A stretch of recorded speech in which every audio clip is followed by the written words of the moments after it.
Hi all, welcome to lecture 6।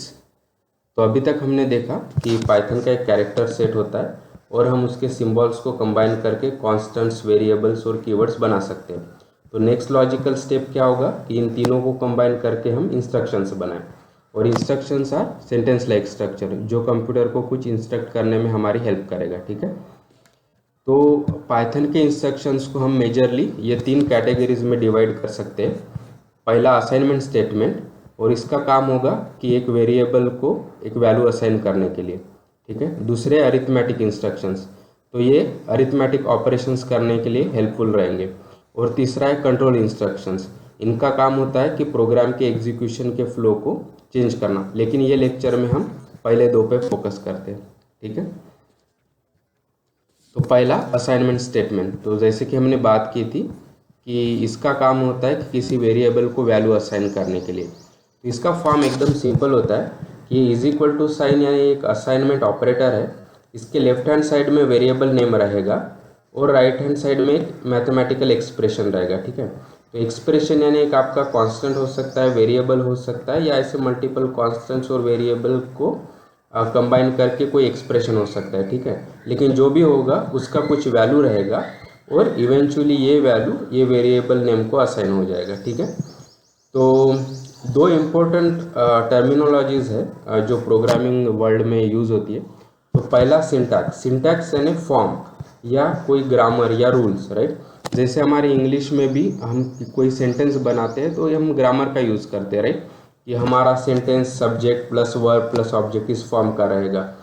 उसी तरह किसी भी प्रोग्रामिंग लैंग्वेज में कोई भी इंस्ट्रक्शन का एक फॉर्म रहेगा, कुछ रूल्स रहेंगे, तो उसको हम कहते हैं सिंटैक्स। ठीक है, जैसे असाइनमेंट स्टेटमेंट में इज इक्वल टू साइन के लेफ्ट हैंड साइड में सिर्फ एक वेरिएबल नाम हो सकता है और राइट हैंड साइड में जो एक एक्सप्रेशन रहेगा, राइट।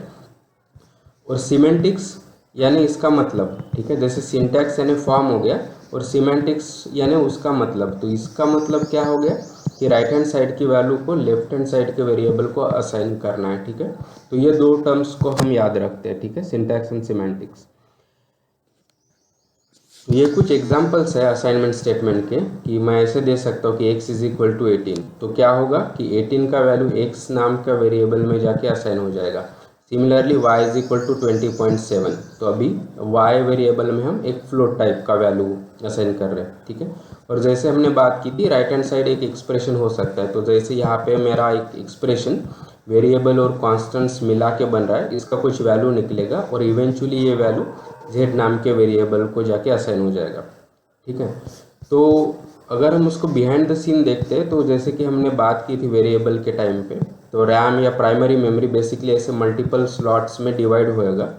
तो जब हम x इज इक्वल टू 18 कहते हैं तो क्या हो रहा है, तो कंप्यूटर बिहाइंड द सीन एक मेमोरी स्लॉट उठाएगा। जैसे इस केस में उसने 1002 उठाया, उसको ये जो भी हमने वेरिएबल नाम दिया है वो नाम असाइन कर देगा और ये जो भी वैल्यू है 18 वो मेमोरी स्लॉट में जाके ऐड कर देगा, क्योंकि हमने बात की थी, राइट, कि ये मेमोरी स्लॉट या ये वेरिएबल एक कंटेनर के जैसे काम कर सकता है जो एक वैल्यू होल्ड कर सकता है, राइट। उसी तरह जब हम y इज इक्वल टू 20.7 दे रहे तो उसने अभी नया मेमोरी स्लॉट किया, उसको y नाम दिया और उसमें जो भी हमने वैल्यू दी थी वो उसमें जाके स्टोर कर दी। ठीक है, तो ये हो गया असाइनमेंट स्टेटमेंट। दूसरे अरिथमेटिक इंस्ट्रक्शंस, तो जैसे कि हमने बात की थी कि अरिथमेटिक इंस्ट्रक्शंस का काम होता है अरिथमेटिक ऑपरेशंस करने का। तो ये कॉमन जो भी हमारे मैथ्स में ऑपरेशंस है वही है। तो जैसे कि एडिशन के लिए मेरा ये प्लस ऑपरेटर है, तो ये क्या करेगा, दो वैल्यूज़ को ऐड करेगा। जैसे मैं 5 + 6 करता हूँ तो ये मुझे 11 देगा। मैं दो फ्लोट को ऐड करता हूँ, जैसे 5.0 + 6.0, तो ये मुझे 11.0 देगा। इतना ही नहीं, हम कांस्टेंट वेरिएबल को इस तरह से मिक्स भी कर सकते हैं, राइट।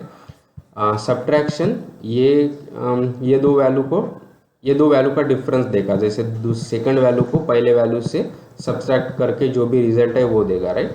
तो जैसे 5 - 6 is -1, 5.0 - 6.0 is -1.0 and so on. ठीक है, मल्टीप्लिकेशन के लिए स्टार सिंबल है। जैसे हम मैथमेटिक्स को में मल्टीप्लाई करने के लिए क्रॉस साइन यूज़ करते हैं, राइट। तो शायद क्रॉस साइन कीबोर्ड में नहीं था इसलिए इन्होंने स्टार साइन यूज़ किया, लेकिन इसका मतलब सेम होता है कि 5 * 6 ये हमको 30 देगा, क्योंकि 5 × 6 इज़ 30। सिमिलरली फ्लोट पे हम करेंगे तो हमको 30.0 आएगा। ठीक है, और डिवीजन ऑपरेटर के लिए ये स्लैश है, और ये किस लिए काम आएगा कि फर्स्ट वैल्यू को सेकंड वैल्यू से डिवाइड करने के लिए। जैसे मैं 12 डिवाइड बाय 2 करता हूँ तो मुझे 6.0 आएगा, उसी तरह 13 डिवाइडेड बाय 2 6.5। ठीक है, एक इम्पॉर्टेंट चीज़ कि इसका रिजल्ट हमेशा फ्लोट में आएगा। मैं अगर 12 डिवाइड बाय 2 करता हूँ तो मुझे 6 नहीं मिल रहा है, 6.0 मिल रहा है। ठीक है, तो अगर मुझे वो रिज़ल्ट इंटीजर में चाहिए था, फ्लोट में नहीं चाहिए, तो उसके लिए भी ऑपरेटर है जिसको हम इंटीजर या फ्लोर डिवीजन भी कहते हैं। तो इसके लिए हमको ये डबल स्लैश यूज़ करने पड़ेंगे। ठीक है, तो अभी मैं अगर 12 डबल स्लैश 2 करता हूँ तो मुझे 6 मिलेगा जो इंटीजर डिवीजन है। उसी तरह 13 डबल स्लैश 2 मुझे 6 मिलेगा, 6.5 नहीं मिलेगा। ठीक है, तो बेसिकली ये क्वोशंट का वैल्यू दे रहा है, क्योंकि अगर मैं 13 को 2 से डिवाइड करता हूँ तो मेरा क्वोशंट है 6, राइट, बिकॉज 2 इंटू 6 इज 12 और रिमाइंडर इज 1। तो ये बेसिकली एक क्वोशंट का वैल्यू देगा। ठीक है, हमेशा। तो ये हमेशा इसलिए एक इंटीजर या होल नंबर रहेगा। ठीक है, अगर मुझे ये रिमाइंडर पता करना है तो उसके लिए भी ऑपरेटर है। तो वो है कि ये मॉडुलो, यानी यह जिसको हम परसेंटेज साइन से डिनोट करते हैं। तो अगर मैं 12 mod 2 करता हूँ तो 0, क्योंकि 2 इंटू 6 इज 12 और रिमाइंडर 0 रहेगा। उसी तरह अगर 13 mod 2 करता हूँ तो मुझे 1 मिलेगा, क्योंकि इसका रिमाइंडर 1 है। ठीक है, और एक कॉमन ऑपरेशन हम नॉर्मल मैथ में यूज़ करते हैं, एक्सपोनेंशियल, राइट, कि मुझे a to the power b ऐसा कुछ करना है। तो जैसे यहाँ पे मुझे 2 टू द पावर 4 करना है, तो मैं दूंगा कि 2 डबल स्टार 4, तो इसका रिजल्ट 16 आएगा। उसी तरह अगर मुझे 3 का स्क्वायर निकालना है तो 3 डबल स्टार 2 और मुझे 9 मिलेगा। ठीक है, तो जैसे कि हमने बात की थी, अरिथमेटिक इंस्ट्रक्शंस का काम होता है अरिथमेटिक ऑपरेशंस करना। और अगर हम इसके सिंटैक्स की बात करेंगे तो ये भी काफ़ी सिंपल है। तो यहाँ पे एक अरिथमेटिक ऑपरेटर रहेगा कि जो भी हमने डिस्कस किए थे, plus minus star and so on. उसके लेफ्ट हैंड साइड में एक अरिथमेटिक एक्सप्रेशन रहेगा और राइट हैंड साइड पे अरिथमेटिक एक्सप्रेशन रहेगा। ठीक है, तो अरिथमेटिक एक्सप्रेशन यानी हमारा कांस्टेंट वेरिएबल या उनको कंबाइन करने वाला एक एक्सप्रेशन रह सकता है। ठीक है, और इसका सिमेंटिक्स यानी ऑपरेटर पे डिपेंड है। अगर मैं यहाँ पे प्लस ऑपरेटर करता हूँ तो ये ऐड करेगा, अगर मैं माइनस करता हूँ तो ये सब्ट्रैक्ट करेगा एंड सो ऑन। ठीक है, तो अभी आप देख पा रहे हैं कि मैं पाइथन के शेल में हूँ। तो जैसे कि हमने असाइनमेंट स्टेटमेंट की बात की थी, तो इसका सिंटैक्स क्या था, इस तरह से x इज इक्वल टू 5 या y is equal to 20.7 and so on. ठीक है, तो अगर मुझे देखना है सही में x और y का वैल्यू ये है कि नहीं, तो हम किस तरह से देख सकते यूजिंग प्रिंट फंक्शन। तो अगर मैं प्रिंट x करता हूँ तो मुझे मिल रहा है 5, और प्रिंट y करता हूँ तो मुझे मिल रहा है 20.7। यानी सचमुच में ये असाइनमेंट स्टेटमेंट से उसको जो भी हमने राइट हैंड साइड की वैल्यू दी थी वो वेरिएबल को जाके असाइन होगी, और हम वो प्रिंट स्टेटमेंट से देख पा रहे हैं। ठीक है, और हमने देखा था अरिथमेटिक इंस्ट्रक्शंस, राइट, तो 5 + 6 हमको क्या देगा, 11। उसी तरह अगर मैं फ्लोट का एडिशन करता हूँ तो 5.0 + 6.0 तो मुझे फ्लोट में 11.0 मिल रहा है। उसी तरह 5 - 6 इज -1। ठीक है, और वो यही फ्लोट में करता हूँ तो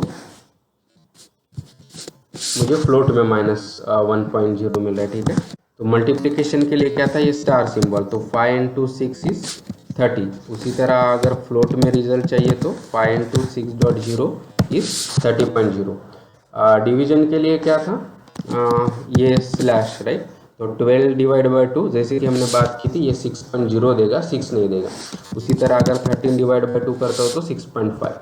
अगर यही मुझे इंटीजर में इसका रिजल्ट चाहिए तो मैं ये डबल स्लैश करता हूँ, तो अभी मुझे 6 आएगा, 6.0 नहीं। उसी तरह 13 डबल स्लैश 2 करता हूँ तो 6 आएगा, क्योंकि ये क्वेश्चन का रिजल्ट देगा।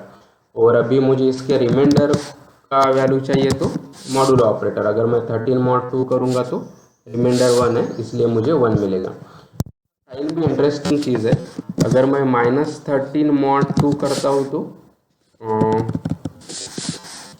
मुझे 1 ही मिल रहा है। लेकिन अगर मैं 13 mod -2 अगर करता हूँ तो आप देखोगे कि मुझे -1 मिलेगा। ठीक है, और हमने एक लास्ट ऑपरेटर देखा था, वो था कि डबल स्टार, कि मैं अगर 2 टू द पावर 4 करना है तो मैं 2 डबल स्टार 4 इस तरह से दूंगा और ये मुझे देगा 16। उसी तरह अगर मुझे 3 का स्क्वायर चाहिए तो 3 डबल स्टार 2, तो ये मुझे देगा 9।